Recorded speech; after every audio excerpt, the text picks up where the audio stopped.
बिस्मिल्लाहिर्रहमानिर्रहीम। अस्सलाम वालेकुम दोस्तों, कैसे हैं आप सब लोग। उम्मीद है खैरियत से होंगे। जी दोस्तों, आप लोग देख रहे हैं मेरा यूट्यूब चैनल जवाब दो विद नईम अहमद। दोस्तों, एमकेएम पाकिस्तान ने एक बड़ी वारदात डाल दी है। क्या वारदात डाली एमकेएम पाकिस्तान ने, इस पर बात करेंगे। इसके अलावा जी ट्विटर पे एक पोल हुआ बानी एमकेएम अल्ताफ हुसैन साहब के ऊपर जो पाबंदी है उसके हवाले से। उस पोल का नतीजा क्या आया है, पोल किसने किया था, ये भी मैं आप लोग को बताऊंगा। और उसके अलावा अब जो है बानी एमकेएम के जो लोग हैं वो क्या करने जा रहे हैं। एमकेएम जिसे एमकेएम लंदन कहा जाता है, वो अब उनका नेक्स्ट प्लान क्या है जो अभी नजर आ रहा है, उस पर भी बात करेंगे। तो जी, प्रोग्राम शुरू करने से पहले हमेशा की तरह मेरी आप लोगों से एक छोटी सी गुजारिश है, अगर आप लोगों ने मेरे चैनल को सब्सक्राइब नहीं किया तो चैनल को लाजमी सब्सक्राइब कर लें। आज जो है सुबह सुबह एमकेएम पाकिस्तान और नून लीग के दरमियान एक बड़ी मुलाकात हुई। वैसे तो इस मुलाकात का कल शाम तक सबको पता चल गया था, क्योंकि एक बाकायदा दावत दी थी शहबाज शरीफ साहब ने एमकेएम के लीडरान को, एमकेएम के रहनुमा को, डॉक्टर खालिद मकबूल सिद्दीकी को एक दावत दी थी कि वो आए और नवाज शरीफ साहब से मुलाकात करें। दावत को कबूल किया और आज जो है एमकेएम का 3 रुकनी वफ़द, जिसमें डॉक्टर फारूक सत्तार, डॉक्टर खालिद मकबूल सिद्दीकी और मुस्तफा कमाल साहब जो है, ये 3 लोगों का वफ़द जो है वो गया लाहौर। वहां जाके उन्होंने नवाज शरीफ साहब से मुलाकात की तस्वीरें वगैरह, वीडियोस वगैरह सब कुछ जो है सोशल मीडिया पे वायरल है। और उसके बाद जो है एक मुलाकात होती है, मुलाकात में जो भी बातें हुई उन सब बातों के बाद जो है वो अच्छा जो मुलाकात हुई है ना, इस मुलाकात में एमकेएम की तरफ से तो 3 लोग शामिल थे, जबकि दूसरा नून लीग की तरफ से नवाज शरीफ, शहबाज शरीफ, मरियम नवाज और इसके अलावा साद रफीक भी इस मुलाकात में शामिल थे। मुलाकात के बाद जो है एक प्रेस कॉन्फ्रेंस होती है, एक मुश्तरका प्रेस कॉन्फ्रेंस। उस मुश्तरका प्रेस कॉन्फ्रेंस में साद रफीक साहब होते हैं, मुस्तफा कमाल साहब होते हैं और फारूक सत्तार साहब होते हैं। प्रेस कॉन्फ्रेंस में ये दोनों जब गुफ्तगू करते हैं, उस गुफ्तगू में उन्होंने ऐलान किया बाकायदा कि जो आने वाले इलेक्शन है, जो फरवरी 8 तारीख को होने हैं 2024 में, उस इलेक्शन को दोनों पार्टियां मिलके लड़ेंगी। एक इत्तेहाद हुआ है दोनों में, और ये इत्तेहाद जो कहते हैं साद रफीक साहब, जो 16 महीने पहले जब अदम एतमाद लाए थे, जब सब बातें हुई थी, उन्हीं सब बुनियादों पे ये इत्तेहाद दोबारा हुआ है। और मुस्तफा कमाल साहब ने भी माइक लिया और मुस्तफा कमाल साहब कहते हैं कि जी अभी पाकिस्तान के जितने भी सियासतदान हैं उन सब में सबसे सीनियर सियासतदान जो है वो नवाज शरीफ साहब है, और हमें खुशी है, हम जो है मिलके मुल्क के लिए काम करेंगे। मतलब वो सारी वही बातें जो है इन्होंने की, जो अमूमन जब कोई भी इत्तेहाद करता है तो इस तरह की बातें होती हैं। अब जब मैं ये वीडियो देख रहा है, ये इत्तेहाद चल रहा और ये प्रेस कॉन्फ्रेंस जब मैं देख रहा, तो मेरे जहन में बहुत सारी चीज़ें पुरानी जो है ना वो आने लगी, जिसमें ख़ास तौर पे मेरे जहन में जो एक चेहरा आया, मेरे आंखों के सामने ना एक चेहरा आने लगा। वो चेहरा पता है किसका था? आप लोगों को एक नाम याद होगा, आफ्ताब का, आफ्ताब अहमद। आफ्ताब अहमद, ये वही आफ्ताब अहमद जो फारूक सत्तार साहब के कोऑर्डिनेटर होते थे, और उनकी जिस्म पे से खाल तक उतार ली गई थी। तस्वीरें जो वायरल हुई थी वो आप लोगों ने याद होगा, देखी होंगी आप लोगों ने तस्वीरें। वो इन्हीं नून लीग की हुकूमत थी, यही ख्वाजा आसिफ, ख्वाजा साद रफीक, यही नवाज शरीफ, शहबाज शरीफ, इन्हीं लोगों की हुकूमत थी। फिर एक वीडियो और आती है मेरे सामने, मेरी आंखों के सामने एक बात और सामने आने लगती है, जो आप लोगों ने एक नाम सुना होगा रशीद गुडेल साहब का, जिनको जब गोलियां वगैरह लगी थी, जख्मी हुए थे, बहुत बुरी कंडीशन थी इनकी, अल्लाह ने इनको दूसरी जिंदगी दी थी। रशीद गुडेल साहब जो है वो नेशनल असेंबली में थे, और वहां पर जो उन्होंने जो खिताब किया था, जिसमें उन्होंने कहा था कि नून लीग ने हमारी पीठ पे छुरा मारा, इस तरीके करके रशीद गुडेल ने बात की थी। उस पर ख्वाजा आसिफ ने कहा था कि सब्र करो, तुम्हारी शाम तक जो ना तुम्हारी लोड शेडिंग होगी। खुली धमकी जो है ख्वाजा आसिफ साहब ने दी थी। तो ये भी मेरे जहन में आने लगी। फिर उसके बाद जो है फिर एक और वाकया पेश आया था, जिसमें वसीम अख्तर साहब जो हैं वो बड़ा चढ़ चढ़ के उन्होंने एक प्रेस कॉन्फ्रेंस की थी, और जो उसमें बड़े जोरदार वो गर्जे बरसे थे नून लीग के ऊपर।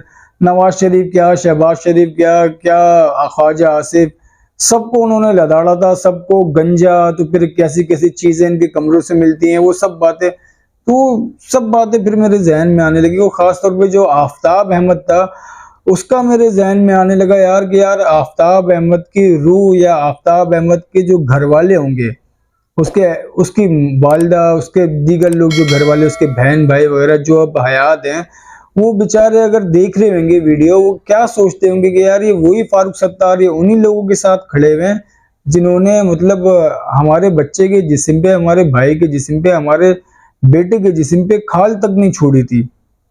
तो ये चीज मेरे जहन में आने लगी। फिर यही सोचा कि यार सियासत है, और ख़ास तौर पे ये पाकिस्तान की सियासत है, तो हो सकता है भाई सियासत में सब चीज़ें चलती हों। जैसे माजी में भी आपने देखा ना कि जो हमारे मुस्तफ़ा कमाल साहब हैं, उन्होंने कहा था कि खालिद मकबूल सिद्दीकी जो हैं वो रॉ के एजेंट हैं और इंडिया के पासपोर्ट पे वो अमेरिका गए, वो सारी बातें।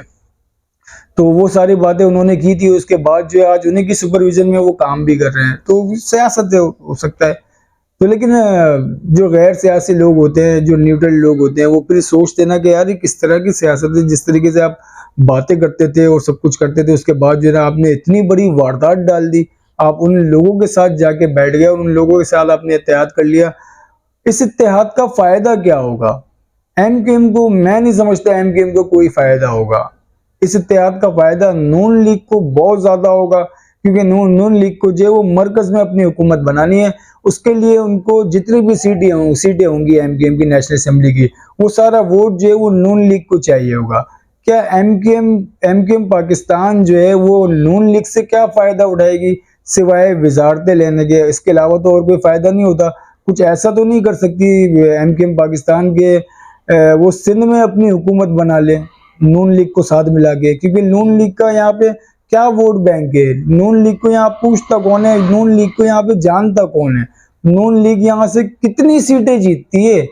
जो एमकेएम पाकिस्तान को नून लीग की सीटों से या कोई भी फायदा होगा? सिर्फ फायदा ये होगा, जैसे अभी जो हुकूमत खत्म हुई है, इसमें क्या था, एमकेएम पाकिस्तान के पास दो वजारतें थी, इस दफा 6 वजारतें होंगी, 8 वजारतें होंगी, 4 वजारतें होंगी। ये होगा फायदा। हुकूमत तो वफाक में होंगी, वजारतें जो भी होंगी, सूबे में तो फिर पीपल्स पार्टी होगी। तो खैर, कहा यह जा रहा है कि जी पीपल्स पार्टी को तोड़ने के लिए अलायंस किया जा रहा है। अब ये पीपल्स पार्टी को इससे क्या नुकसान होगा, क्या फायदा होगा, ये तो वक्त बताएगा। और पीपल्स पार्टी का भी रद्द अमल आना बाकी है। पीपल्स पार्टी अपना क्या रद्द अमल देती है, तो वो वक्त आने पे ही पता चलेगा, 2-4 दिन में पता चल जाएगा। चलिए जी, अब बात कर लेते हैं बानी एमकेएम जनाब अल्ताफ हुसैन साहब पे जो पाबंदी लगी हुई है, उसके हवाले से आप लोगों ने देखा होगा अक्सर ट्विटर के ऊपर जो है वो पोल होता है। कोई भी सहाफी, पहले सलमान हसन साहब ने पोल किया था, इससे पहले भी दीगर लोग जो वो पोल कर चुके हैं। उसमें जो अक्सर लिखा होता है वो यही होता है कि बानी एमकेएम के ऊपर जो पाबंदी लगी है, आप क्या समझते हैं, पाबंदी हटनी चाहिए या पाबंदी नहीं हटनी चाहिए? तो उस पर लोग जो है वो पोलिंग करते हैं। जो पिछली दफा जो हुआ था उसमें जो है बानी एमकेएम को 42% के करीब वोट मिले थे, जिसमें था कि जी इनके ऊपर पाबंदी, इनके ऊपर से हटनी चाहिए। आज जो पोल हुआ वो किया सिटी न्यूज 021 वाले हमारे एक भाई होते हैं मोहम्मद फराज भाई। फराज भाई ने ये पोल किया। फराज भाई ने अपने पोल में लिखा, सोशल मीडिया पे बानी मुतहद्दा अल्ताफ हुसैन के मानने वालों ने अल्ताफ हुसैन को इलेक्शन में अपने उम्मीदवारों को खड़ा करने की इजाजत देने का मुतालबा करते हुए हमारा इंतखाब अल्ताफ हुसैन का ट्रेंड चला दिया। आपके ख्याल में मौजूदा हालात में क्या अल्ताफ हुसैन को सियासत की इजाजत मिलनी चाहिए? ऑप्शन 1 जी हाँ, ऑप्शन 2 बिल्कुल नहीं। ये हैरत अंगेज वोटिंग इसके ऊपर हुई है, हैरत अंगेज वोटिंग। बानी एमकेएम को इजाजत मिलनी चाहिए, 7% वोट मिला है, 7% ओनली। बानी एमकेएम को इजाजत नहीं मिलनी चाहिए, इस पे 93% वोट मिला है, 93%। मतलब बिल्कुल भी पाबंदी हटनी नहीं चाहिए अल्ताफ हुसैन साहब के ऊपर से। ये इस पोल का रिजल्ट आया है, फाइनल रिजल्ट जो है आने में अभी भी 1 घंटा तकरीबन बाकी है। जब मैंने ये वाला जब मैंने पोस्ट देखी थी आखिरी, तो उस टाइम पे 2 घंटे बाकी थे, और अब 2 घंटे में तो बिल्कुल रिजल्ट तो चेंज नहीं हो सकता। जो रिजल्ट है वो ये है कि बानी एमकेएम के ऊपर से पाबंदी नहीं हटनी चाहिए, वो 90% इसके ऊपर वोटिंग हुई है। लेकिन हैरत अंगेज बात ये है कि जो आप इसके ऊपर कमेंट जाके देखें, कमेंट जो है उस पे तकरीबन 102 के करीब इस पे कमेंट हैं, और 100% कमेंट्स जो हैं वो बानी एमकेएम के ऊपर से पाबंदी हटाने के हक में है। मतलब जो लोग बानी एमकेएम के ऊपर पाबंदी हटाने का वोट कर रहे हैं, पाबंदी हटाने की हिमायत कर रहे हैं, वो साथ साथ कमेंट भी कर रहे हैं और कमेंट में भी कह रहे हैं कि बानी एमकेएम अल्ताफ हुसैन के ऊपर से पाबंदी खत्म होनी चाहिए। और उसके साथ साथ जो है वो एक पूरा एक नोट भी लिख रहे हैं। बानी एमकेएम के चाहने वाले वो अपने नोट में लिखते हैं, मैं बहैसियत आजाद शहरी अपना वोट 8 फरवरी 2024 कायदे तहरीक जनाब अल्ताफ हुसैन के नामजद करदा उम्मीदवार को देना चाहता हूं, जिसकी मुल्की कानून इजाजत देता है। मुझे मेरे जमहूरी हक से क्यों महरूम किया जा रहा है? क्या मैं बराबर का शहरी नहीं हूं?